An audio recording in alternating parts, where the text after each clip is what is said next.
Every few months, satellite imagery catches something remarkable over the Yangtze River Delta. At Jiangnan Shipyard on Chongqing Island, Shanghai, you can see a Type 055 destroyer taking shape in one dry dock, and right next to it, a 24,000 TEU container ship being assembled for a European shipping company. Same cranes, same welders, same supply chain. That single image tells you everything you need to know about why China builds warships faster than any nation on Earth and why the United States cannot match that pace under its current system.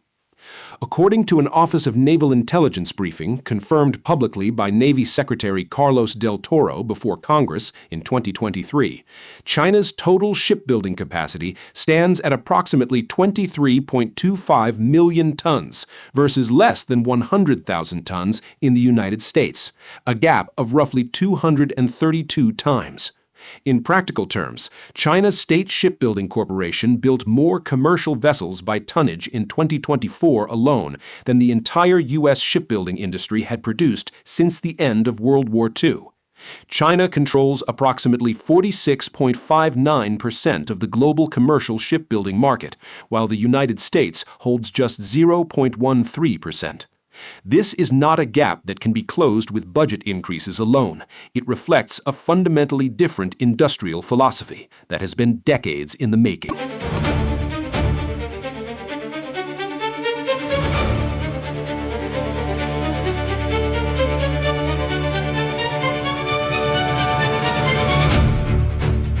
Civil-military fusion, or MCF, is not a slogan.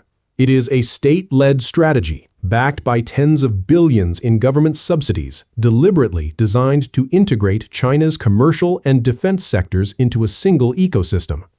The core mechanism is straightforward. 70% of Chinese shipyard output is commercial, and that revenue covers overhead for the entire facility, meaning commercial production subsidizes military production. That cross-subsidy option is closed to the United States, which has almost no commercial shipbuilding left. All of China's naval shipbuilders engage in major commercial production, generating billions in revenue from foreign orders, and satellite imagery of these yards regularly shows merchant vessels being constructed alongside large surface combat abandons. Civil-military fusion did not emerge overnight. The term first appeared in the late 1990s, but Xi Jinping elevated it into a central national strategy, establishing MCF industrial zones that prioritize shipbuilding and aviation as hubs for economic mobilization training between commercial firms, PLA offices, and state-owned enterprises. The Made in China 2025 initiative ran in parallel, targeting a 40% share of the global maritime equipment market and an 80% parts localization rate for advanced vessels. Together, these two policies created the legal and financial framework that made the current shipbuilding surge possible.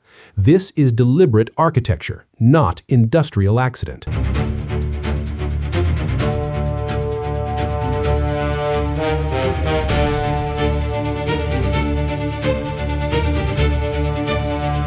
The China State Shipbuilding Corporation is the clearest expression of what civil-military fusion looks like in practice. After the 2019 consolidation approved by Beijing, CSSC merged with its largest domestic rival, bringing together dual-use shipyards and nearly 100 subsidiaries and research institutes under one corporate umbrella. The result is a vertically integrated enterprise controlling its own steel supply, marine engineering equipment, and design institutes, eliminating the external supplier dependency that drives up costs in Western naval programs. The majority of commercial ships from CSSC yards are sold to foreign buyers, meaning European and Asian shipping firms effectively subsidize China's naval infrastructure each time they place a commercial order. The practical mechanics are straightforward. A yard like Hudong Zhonghua produces LNG carriers and bulk ships in peacetime, and the profits from those civilian orders cover the costs of infrastructure, workers, and engineers. So when the Navy places an order, the yard only needs to allocate the marginal cost of military-specific systems without charging the Navy for baseline overhead. The workforce stays active and skilled between military contracts because commercial orders fill the gaps. Crane operators, structural welders, pipe fitters, and block assembly teams never sit idle.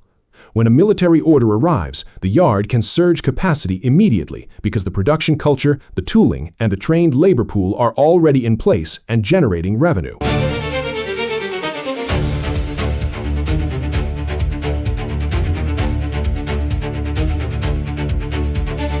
The physical infrastructure gap is equally stark. The United States has 4 active public shipyards for maintenance, compared to China's approximately 35 large active shipbuilding sites. For large graving docks capable of building a full-size aircraft carrier, open-source analysis and CSIS assessments estimate China has more than a dozen, not the figure of 50 that sometimes appears in secondary sources, which refers to total large dry docks of all types, rather than carrier-capable construction docks specifically. U.S. yards are also deeply specialized, with no cross-pollination of workforce or infrastructure between hull types. A single Chinese facility, like Jiangnan or Dalian Shipbuilding, possesses more dry dock area than the entire U.S. public shipyard system combined. The capacity problem extends beyond building new ships to keeping existing ones operational. On average, U.S. Navy destroyers lose roughly 1/4 of their total service lives to maintenance, with overhaul durations running 20 to 100% longer than planned, and maintenance spending per destroyer up 300% since 2009. The submarine maintenance backlog is more acute, with boats sitting pierside for years waiting for dry dock availability. Many U.S. yards operate with facilities that have not seen substantial upgrades in decades, while a shortage of skilled shipbuilders reflects the collapse of vocational training pipelines that once fed the industry. China faces no equivalent structural problem because continuous commercial activity keeps the skilled trades workforce intact and the dry docks in active use.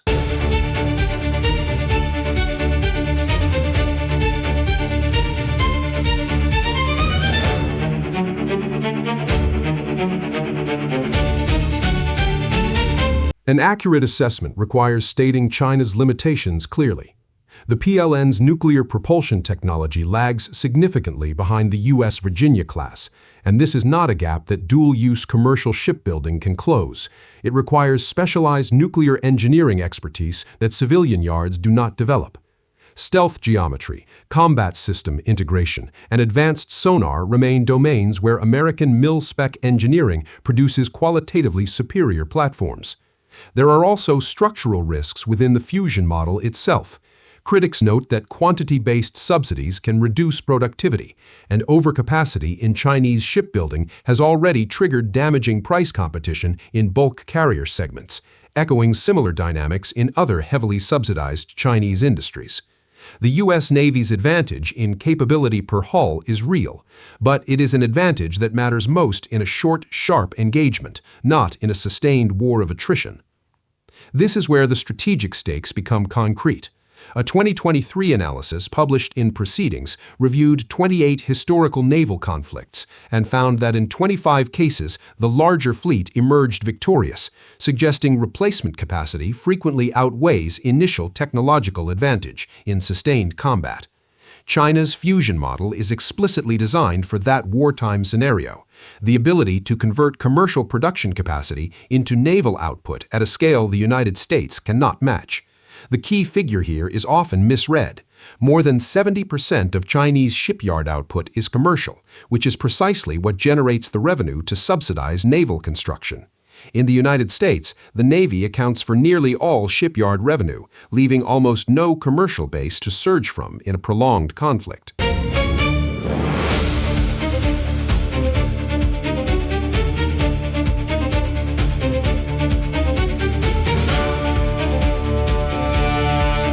Washington is responding, though the scale of the challenge is significant. Policy proposals include docking fees on Chinese-built vessels entering U.S. ports, a national shipbuilding office within the White House, and the SHIPS for America Act to direct federal contracts toward domestic yards. The Shipyard Infrastructure Optimization Program committed $21 billion to modernizing the 4 public maintenance yards, though disbursement has been slow. The Congressional Budget Office estimates the Navy's 2025 shipbuilding plan will require approximately $40 billion per year for 3 decades just to reach 390 battle force ships by 2054, and even that level of sustained funding may not close the capacity gap. Rebuilding a commercial shipbuilding industry capable of providing the cross-subsidy that makes Chinese naval production economically viable is a generational project measured in decades, not budget cycles. What this comparison ultimately reveals is not a technology race, but a contest between two fundamentally different theories of how naval power should be organized. The United States chose separation, keeping its military-industrial base pure, specialized, and MIL-SPEC, betting that superior technology per hull would be sufficient for any foreseeable conflict. China chose integration, accepting lower per-hull technical performance in exchange for the ability to produce, sustain, and replace naval vessels at industrial scale. Both choices carry genuine trade-offs, and neither system is unconditionally superior. But in a prolonged high-attrition conflict in the Western Pacific, the scenario both navies are now actively planning for, the nation that can build faster than the other can sink is a structural advantage that no individual platform, however sophisticated, can fully offset.